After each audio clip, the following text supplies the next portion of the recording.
لە بەغداوە ڕاگەێنرا لێپێچینەوەی یاسایی لەگەڵ ئەو کەسانە دەست پێ دەکات کە هێرش دەکەنە سەردادگای فیدراڵی. شەڕا میدیایەکەی وتەبێژەکەی مەسرور بارزانی و قوبات تاڵەبانی لەسەر دادگاکە کێشەکە دەباتەوە چوارگۆشەی یەکەم. ئەگەر بارودۆخەکە بەردەوام بێت چ مەترسیەک دێتە پێش.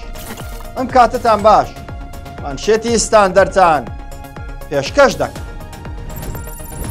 بەیاننامەکەی دوێنەی پێشەوە هەورامی وتەبێژی حکوومەتی هەرێمی کوردستان گڕی لە تیمی وزاری یەکێتی بەردا. ئەویش دوای ئەوەی وتەبێژی حکوومەتی هەرێم هەموو بڕیارەکانی دادگای فیدراڵی با بێ ناوهێنانی خستە ئەستۆی یەکێتی و با خۆفرۆش وەسفی کردن و داوای لا خەڵک کرد ڕوبەڕوویان ببنەوە. لە بەرامبەردا سەمیر هەورامی وتەبێژی قوبات تاڵەبانی ڕایگەیاند لە کابینەی نۆیەمدا وتەبێژمان نییە. ئەو کەسەی خۆی با وتەبێژ ناساندووە وتەبێژی تیمی حیزبەکەیەتی و نوێنەرایەتی ئێمە ناکە. هێرشەکانی پارتی و تیمە وزاریەکە لا چەند ڕۆژی ڕابردوودا چڕ بۆتەوە. ئەمە وای کردووە هەڕەشەکان بکەونە سەر پارتی و سکاڵایان لا دشت تۆمار بکرێت.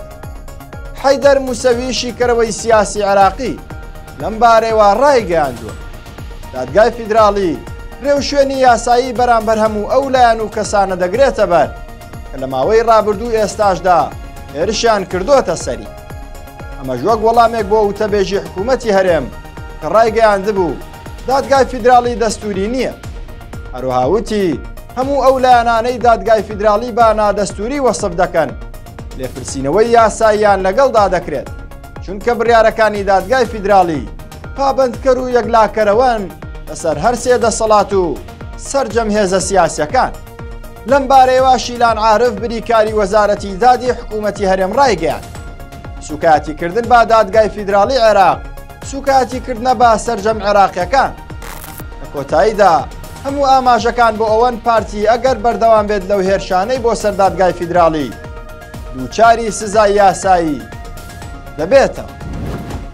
هەرشاد